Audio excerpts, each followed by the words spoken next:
Hi, everybody. Hi. We're coming to you guys with kind of a review of the Netflix series, which is called Making a Murderer. Yes. And so it was a 10 episode series. It's been going on. A lot of celebrities are watching it. A lot of people in social media settings are outraged at this point. And we will get into our feelings about it and how we felt about the 10 episodes. If you guys don't know about this show, you are probably sleeping under a rock because it's everywhere right now and everybody's covering it. So I'm going to go ahead and let my husband say the first thing about it. I think it was a great documentary. We probably should give them a background of what it is, actually, too, with who it is. And if you guys don't know about the documentary, you don't have Netflix, and you're sleeping under a rock. What she said, and not me. The man who was convicted is named Steven Avery. So just keep that name in mind. Steven Avery, and his nephew is named Brendan Dassey. Mm-hmm. And so Steven Avery is a 53-year-old gentleman who was wrongly convicted of a sexual crime when he was in his, I believe, 20s. It was the year was 1985. He was wrongfully accused of a crime that he did not commit. He served 18 years. 18 years in prison for. They finally got the guy who did it, and they released him.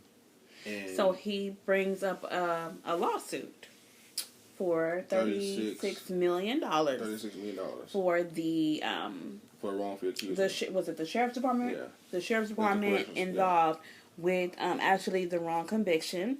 So as he is getting into the fact of settlement and getting the money, all of a sudden there is a woman named Teresa Holbach who ends up becoming deceased.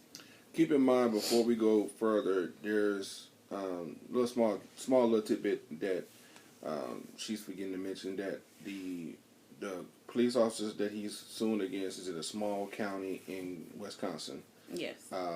Monatowic, I think, is the name of it. It's like a really funny name, but it's a very small town, so of course they don't have the money. They don't have the money to support his lawsuit. Right. So obviously, and so his cousin comes on one of the end of the episodes at the beginning saying, "Don't let a murder happen because he's gonna actually get accused of it." And so this is exactly what's happened. So there's this big case, and he's all over the place. He's on Nancy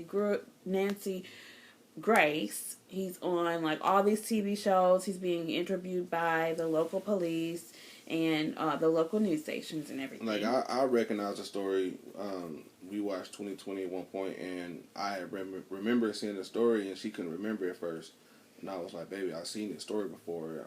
He's gonna get convicted." And also Dateline. He was on both. He was on Dateline. He's on both.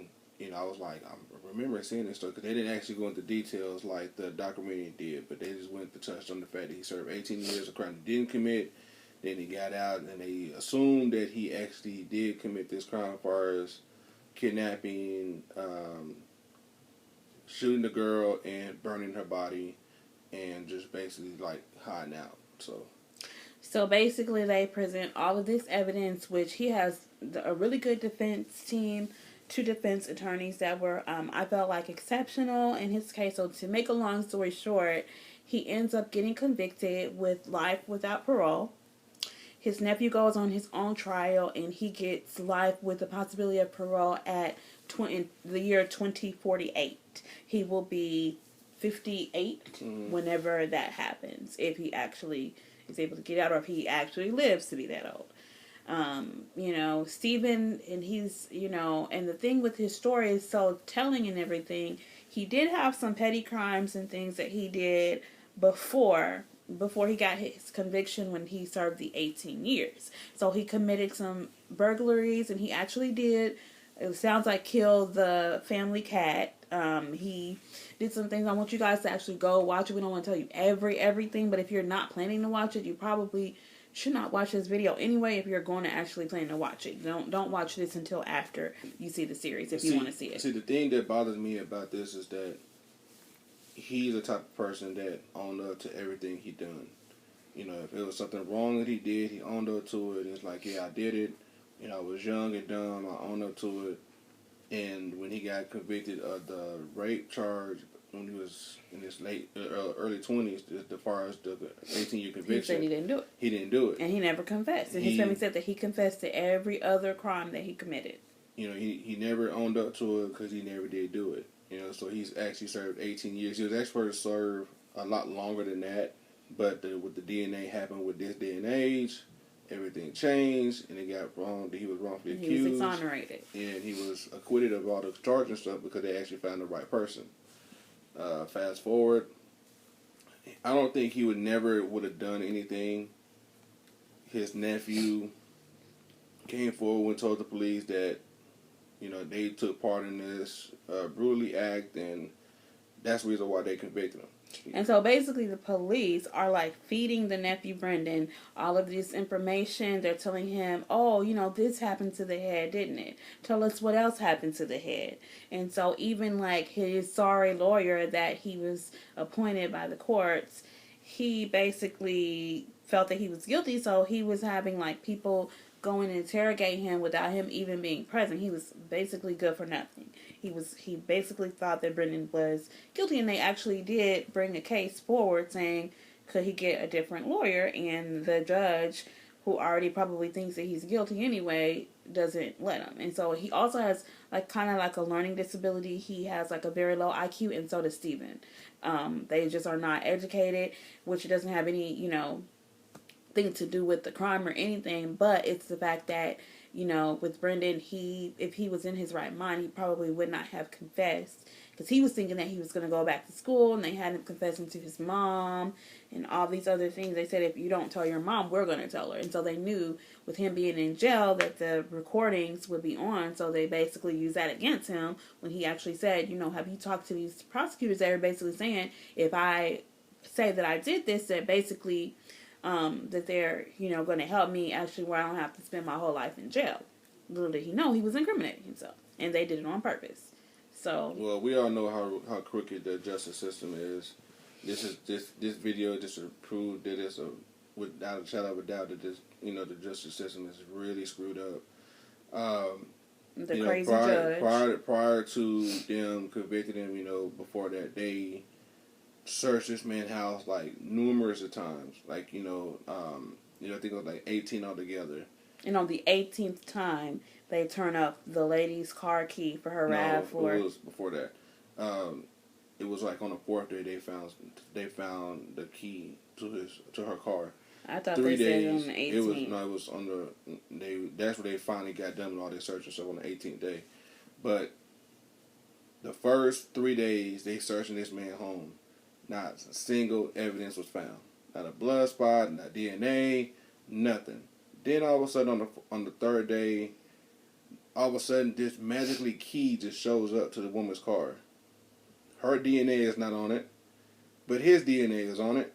So you guys been looking for this evidence for the last 3 days. Does that make sense? And can't find it. How could her DNA not be found on a key that belongs to her car? That's like me driving my car and never getting DNA on my key, but my husband's DNA is on it. He don't even drive. He drives my car once every blue moon. So it's like, that doesn't make sense. Why would both of our DNA should be on it at that point? So it's like they had to plant his fingerprints on it.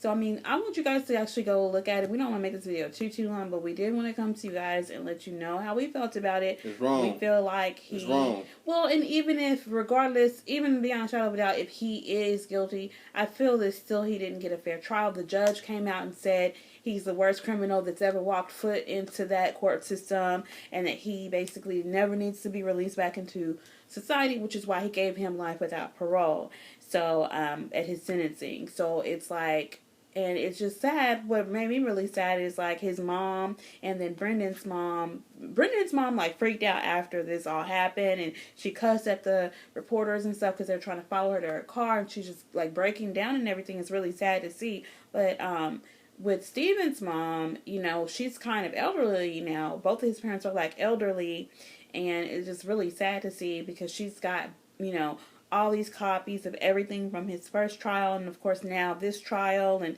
she just really I think is probably going to die, and he's still going to be in there. I mean, if something doesn't drastically happen, Well, and the there's Supreme Court will not hear the case. He's tried twice. well, there's like there was an online petition or something like where's it got like 2,000 or more people. It does, but that doesn't mean that anything is going to happen. It don't mean anything unless happen, the Supreme Court actually takes the case. Let's hope that people actually looking into this documentary and they actually saying like this is a man that's innocent and he's in prison for the second straight time, and he's wrongfully accused. When you have a nephew who's pretty much making a testimony about something that didn't happen, and he changed the story up every 5 minutes, and they throw out the testimony at that too. So you guys got to keep. I'm getting a little upset about this. So we it's are. like, and we may continue this on my husband's page. He did say that he will post more content, so we may just go ahead and finish on his page, and I'll just link it down below. We haven't decided on that yet, so we'll see. If I do, I'll probably do a separate one. I don't know. He doesn't want me to be in it. No, but I got a lot to say though. He does, but I do too, and we just don't want this video to be too long. Maybe we can do a part 2. What do you guys? If you guys want to see it, let me know down below. Give me a thumbs up. I know this is a different kind of video from my channel. It's kind of heavy, but we just finished watching it, and so we wanted to come to you guys with a fresh mind and just be able to tell you how we felt about it. So we don't think that he should be in there. And the guy who was doing the prosecuting got in trouble for sexing some young girls. Well, it's really sad because one of the girls is a domestic violence victim that he was actually representing, and he was ending up sending her these messages saying, how would you like to be with this older man, and the more risky the better, and he was just saying all this stuff to her, and while she's dealing with everything that she's dealing with, it was just totally sick. And so basically he's not a prosecutor anymore. So we'll see you guys next time. We'll let you go ahead and hit the button. Bye.